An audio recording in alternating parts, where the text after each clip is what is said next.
Hello and welcome into the Sporting JAX Report along with Mauricio Ruiz. I'm Cole Pepper.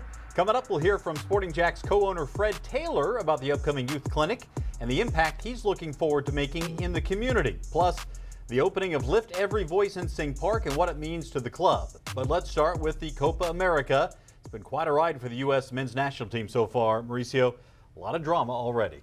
It was, and at the beginning, if you had asked people, do we have to get to this point to beat Uruguay just to get through?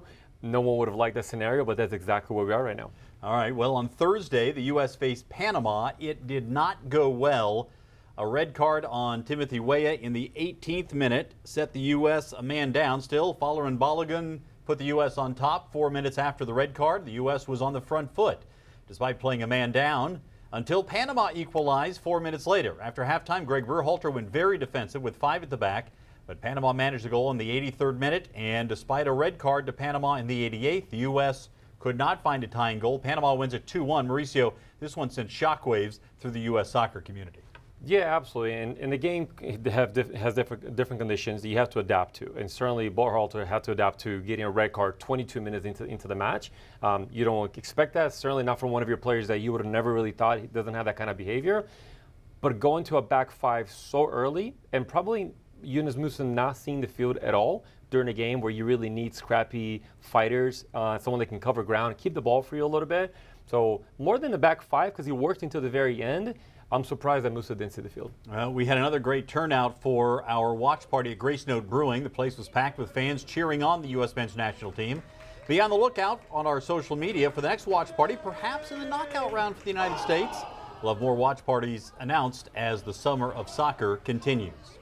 Part of that summer of soccer includes the Stateside Cup. We're less than a month away from seeing Wolves versus West Ham at Everbank Stadium on July the 27th. And Mauricio, that evening, we're also looking forward to hosting a youth clinic inside the Flex Field. Yeah, well, it's going to be a great opportunity for our local community, soccer community, and really some people that maybe aren't into soccer just yet to see soccer at its highest level at the Jaguar Stadium, at Everbank Stadium.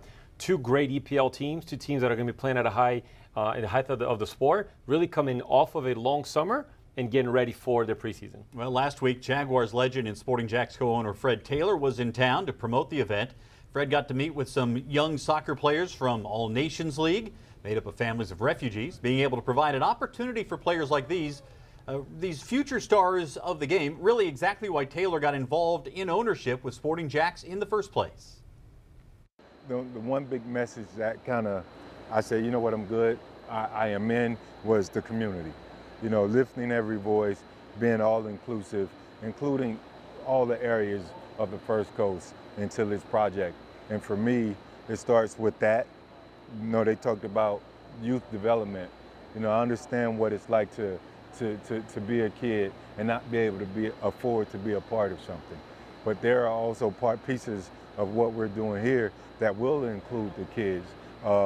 And they'll have a safe space to be. They'll have an opportunity to grow alongside the sport. And hopefully someday, you know, we can see some of these kids from this same community representing this country, you know, in the Olympics, part of the World Cup.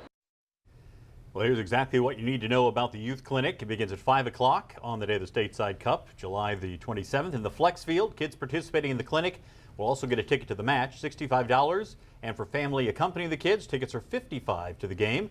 For more details, head to sportingjax.com. And Mauricio, this should really be a great time for young soccer players getting a chance not only to see two Premier League teams, but also get coached and learn more about what they can improve on in the game. Yeah, and I mean, if this summer was anything, it was a summer to really get outside and enjoy the game. I mean, we get to spend a lot of time inside watching Copa, the Euros, the Olympics. Now getting towards the end of the summer before you kind of go back into your club, get to come out, be part of a clinic, and then get to watch an EPL game. It'll be a great opportunity for friends in the community, different clubs, organizations to kind of get together and just have some fun and then go out into the game. Yeah, it should be a lot of fun. Looking forward to that. On Thursday, they cut the ribbon at Lift Every Voice in Sing Park in La Villa. The park is on the side of the home of James Weldon Johnson and John Rosamond Johnson, and is where the brothers wrote Lift Every Voice and Sing. That song also inspired the club motto for Sporting JAX, Lift Every Voice. The place itself has a deep connection to history, and it includes statues of the brothers as well as a stage shaped like a megaphone to shout the message out to the community to continue to lift every voice. regardless of what they look like, what they believe. People are people. And Lift Every Voice is that hope. Every voice should be heard. Every voice should be listened to. Every voice matters. And I have goosebumps right now just thinking about it. Lift Every Voice brings joy. It brings happiness. It brings people together. And for sports is exactly that, right? Like, everyone has an opportunity to be engaged in sports, whether you're playing or you're watching or you're working, or it brings people together. It's civically minded, and this space is civically minded, and that song is about people, regardless of what you wore to bed last night or what you ate for breakfast this morning. Lift your voice, lift them all together. I thought it was a great event, Mauricio. A lot of great folks from around Jacksonville who became a part of that and were celebrating that. You were there as part of this. I could also see that venue being someplace where Sporting JAX can hold some events in the future. Well, absolutely, and I love that that's part of our motto. Lift every voice, and you're going to see on our emblem, one of them will actually have that saying underneath it. Opportunities for us to get the youth clinics there, right? Do team announcements, player announcements, and really any special occasions that we have. It's great to have a moniker now in our city that represents what our city should be about, which is about inclusion and opportunity for everyone.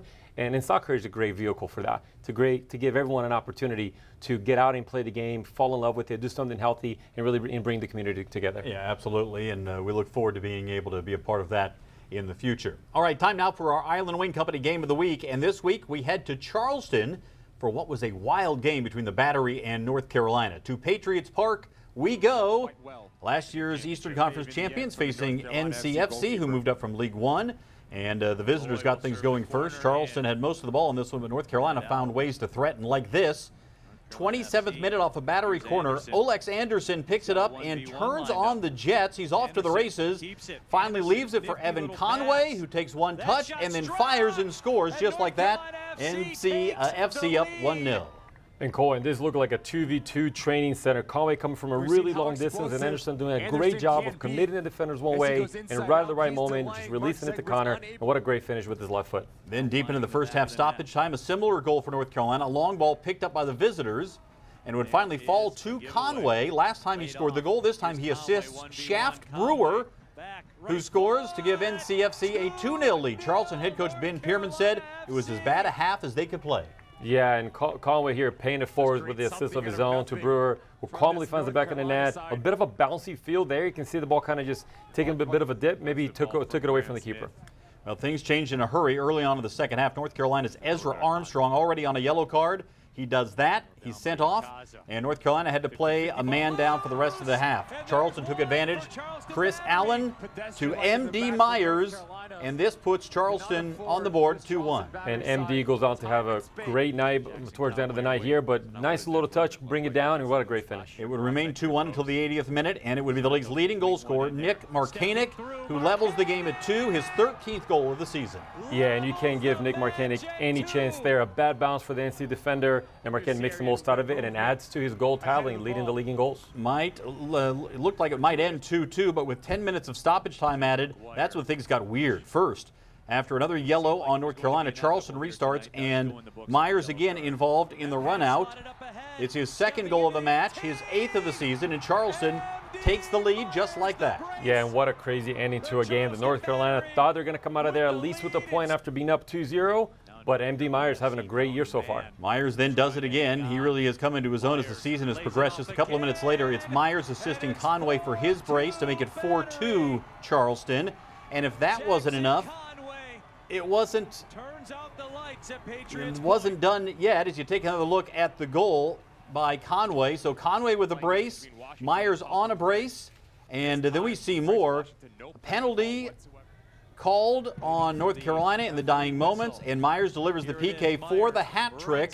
5-2 Charleston. First time the Battery have scored 5 goals in a second half in USL Championship history. Just the 18th time for any team. The Battery had over 80% of possession in the second half and outshot North Carolina 21-2. Just dominant. Yeah, that's a tough performance and a tough road home back to North Carolina. Up 2-0. Battery are looking for their win. They've been a bit of on a down slump recently. This will hopefully kind of get them out of it. But North Carolina, they'll be disappointed not to get a point out of here. All right, let's take a look at some of the scores from around the league. And, well, you see some big goal-scoring days for a number of teams here.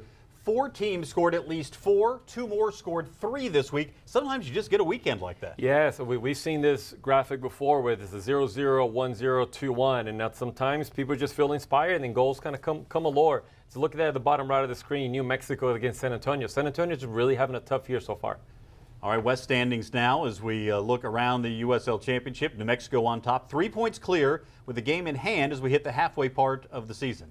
Yeah, and you got Memphis on a streak. You got Oakland Roots. You got a lot of teams that are starting to kind of creep up. A couple weeks ago, you saw all these teams kind of just flirting with that playoff zone right at the 8th seed. But now they're kind of starting to creep up and starting to challenge Sacramento in spot number 2. Yeah, Las Vegas and Memphis both unbeaten in their last 5. In the East, Louisville City leads Charleston by 5 points at the halfway mark. That is a very impressive lead. Yeah, and only 2 weeks ago, you saw Battery. They were at the top. They were taken over by Louisville. Indy 11 was off, but Detroit City got a win this week, and they still have a lot of games in hand. Loudoun United also unbeaten in their last 5 to crawl up to 7th so far. That's a team to follow as the second half unfolds. Still to come, we'll get Becky Burleigh's take on the recently revealed Olympic roster for the U.S. women's national team. A big name has been left off the list. And remember, you can become a member of Sporting JAX. It's absolutely free. Just go to sportingjax.com to sign up. You'll get discounts on club merchandise, invitations to VIP events, entries into contests for prizes and experiences, and receive the Sporting JAX monthly newsletter. Plus, you'll also get your opportunity to put a deposit down for season tickets for the Sporting JAX men's and women's teams and receive an exclusive Sporting JAX founding member pin. Just go to sportingjax.com to become a member. More to come on the Sporting JAX Report straight ahead.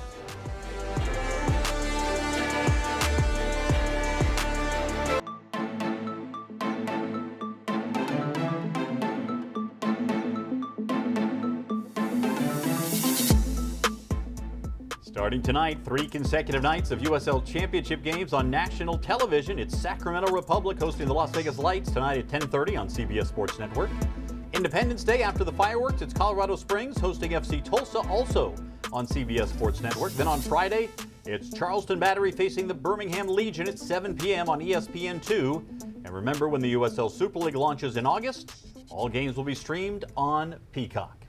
We welcome in once again Becky Burleigh to the show.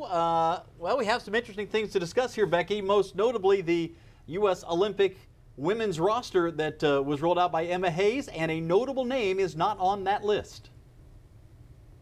Yeah, that was some tough decisions there. I don't envy Emma having to make those choices, but leaving off Alex Morgan, I'm sure was a very weighing piece on that in her mind. But I also think that if it's going to happen, a new coach is probably the place for that to happen, because it's almost like you rip off the Band-Aid and go with the young. And clearly, this is a pretty young group. It'll be interesting to see whether Alex's experience and leadership will be missed with this group, because she's got that in spades for sure. But at the same time, it's a pretty exciting group because it is a pretty young and new group. So without Morgan, we have other attacking power, as we've shown before. But are there any holes within this roster that you see that needs a little bit of a supplement that she's going to have to figure out how to add to it? When you have to put your pool at this small of a number, 16 outfield players, there's always going to feel like there's holes. But I think one of the things that Emma has addressed with her selections is a little bit of versatility. When you look at the forwards, certainly tons and tons of firepower up there. And that's probably what made the Alex Morgan decision so difficult. But I think when you look at the place where I am really going to pay attention to is the defensive unit, because first of all, I think that's been a little bit of a question mark for us in these lead up games. But also it's just, you've got some players who have been around. You've got some rookies. You've got some young players who are good leaders already, like Naomi Girma. It's a good mix, but it's that consistency of having them all play together. That's what's going to be tough. And we'll be keeping a close eye on that as the Olympics approach in Paris. There have been a flurry of USL signings and hires, coaches and front office. Any of them really catch your eye here this last week or so? Well, first of all, I just think it's exciting to watch these rosters fill out, and including the coaching staffs. I think it's this time of year right now. It's like, it's like Christmas for coaches, like Christmas Eve almost. You're getting ready to put it all together. So that part's exciting. One signing that I saw recently, actually today, that I think is a great signing is Sid Nacello for Tampa. Clearly, she played at USF for Denise, so a lot of familiarity there. But I think a really talented player in the collegiate ranks, and who's been playing in Europe ever since she's graduated. Now, that's something to keep an eye on for sure. A lot of familiarity driving some of these signings in the USL Super League, and we'll see how it all plays out as the season unfolds. Becky, thanks a lot. We'll talk to you again next week. Have a happy Independence Day. Same to you guys. Well, it's not too early to become a season ticket member of Sporting JAX. Just go to sportingjax.com and put your deposits down. $25 reserves your space for the men's or women's team. And if you want to reserve your spot for both, it's just $40. Just go to sportingjax.com to save your seat for pro soccer in Jacksonville.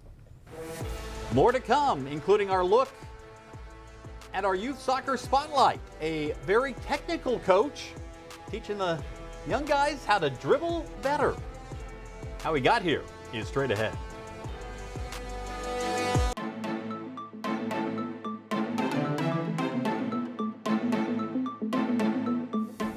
Sporting JAX will be unveiling the official kit in the months to come, but already you can get your own Sporting JAX official merchandise, from t-shirts and hats to sweatshirts and, of course, the scarf.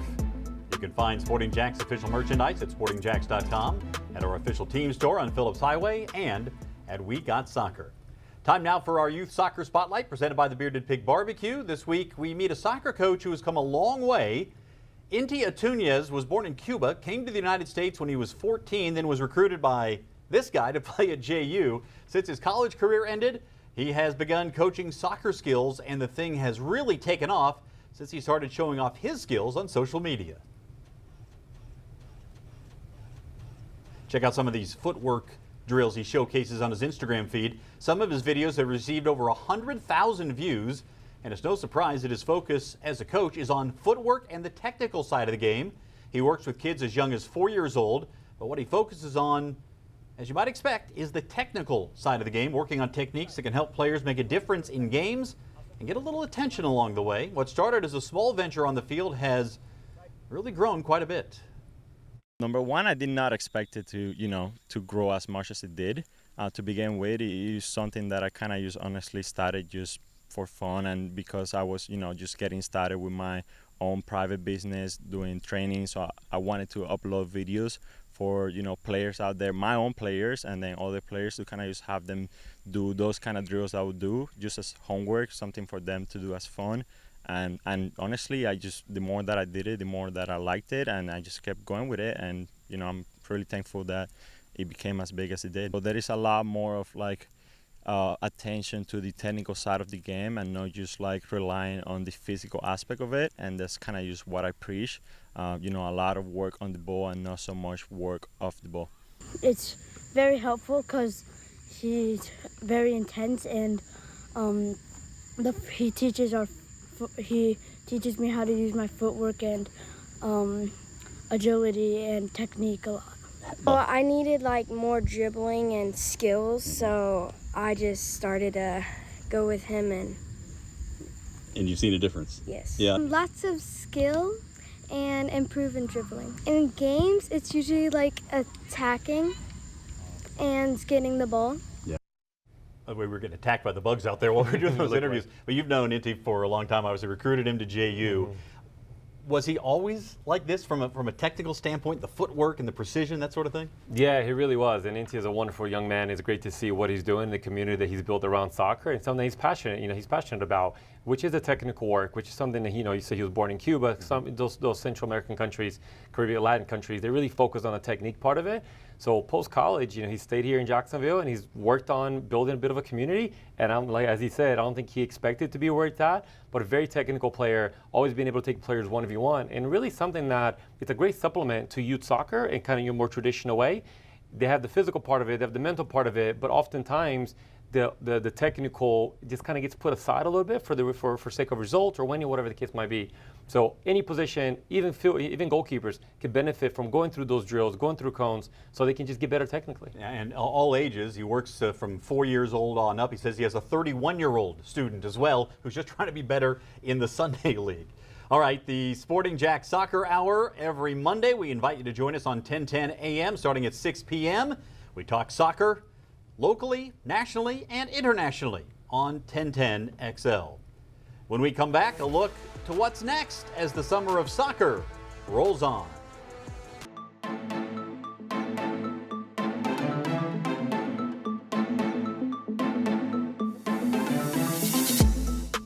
You can watch the Sporting JAX report every Wednesday at noon on ABC 25 with re-airing Saturdays on ABC 25. You can also find it on demand on First Coast News Plus. Well, Mauricio, we've got a lot that we've already gotten through here in this summer. We've talked about the Copa America, Euros, which have been a great tournament as well that we've hardly been able to touch on here on the show. All these watch parties, the Olympics still to come. I know we've said it before, but this truly has been and continues to be a summer of soccer in Jacksonville. Yeah, and it's really not good for my health, for my marriage, for work, because I just find myself just asking when is the next game, who's playing next, and just last week the Euros had 1 day break from the group stage to knockout stage. So at 3 o'clock, there's no game, and I don't know what to do with myself. Well, we'll find something for you to do. There's no doubt. Hey, be sure to follow us on social media. Sporting JAX is on X, Instagram, Facebook, TikTok, and YouTube. And we'll talk to you next time on the Sporting JAX Report. Have a great week, everybody.